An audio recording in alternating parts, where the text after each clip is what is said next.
I'm Chef Dipna Anand. Welcome to the kitchen. It's National Curry Week and we're going to be cooking up a storm. In fact, we're going to be cooking up a storm with leading makeup artist RTP, who's also my sister-in-law. So I'm about to reveal brilliant restaurant secret masala chicken recipe that everyone wants to get their hands on. So let's get cooking.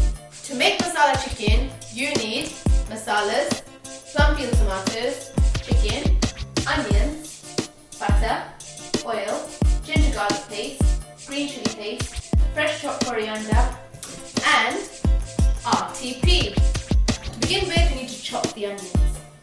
So RTP, we need to slice the onions.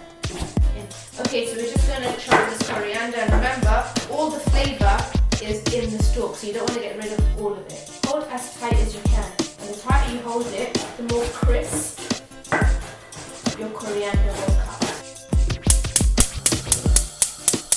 We're going to start with the vegetable oil.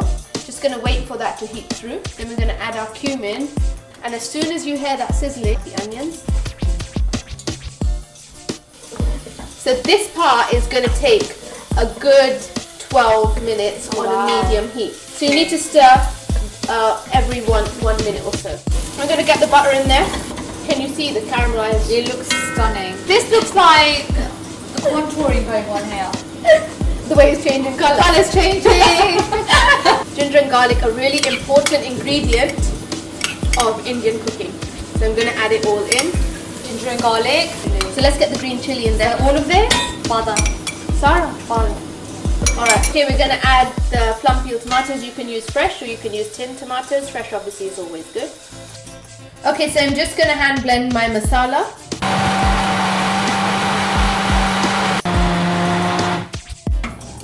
Okay, RTP, the masala is perfect. So haldi, and you know haldi in our cooking is used for appearance. Now we're going to add some red chili, and this is quite a natural colour as well that will combine with the turmeric. We're going to add some cumin powder to this.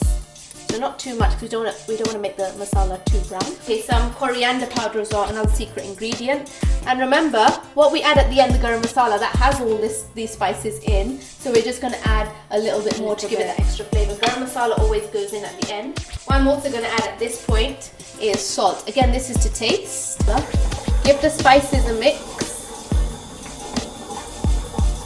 so that it all combines well together.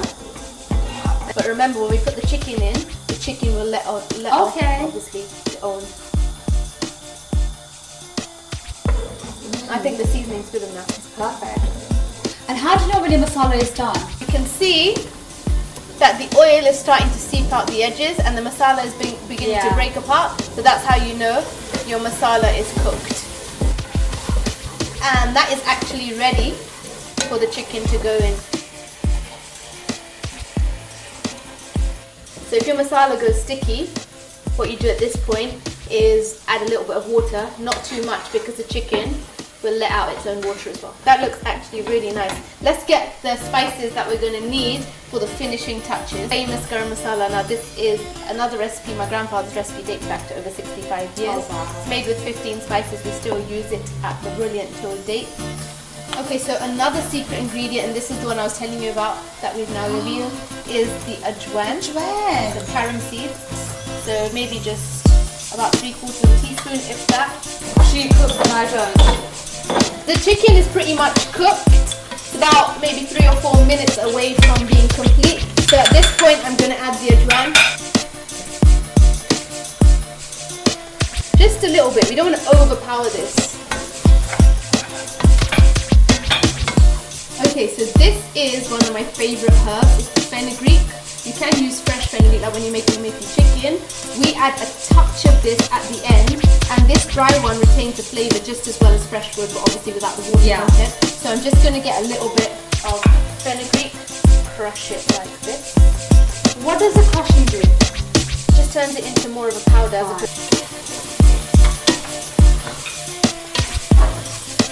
Remember, always at the end, to have a perfect curry. So a good heaped teaspoon in this is perfect. So this is some of the coriander that we chopped earlier, and we're just going to go in like so. RTP, this is cooked to perfection. I'm going to switch off, and I think you've done an amazing job.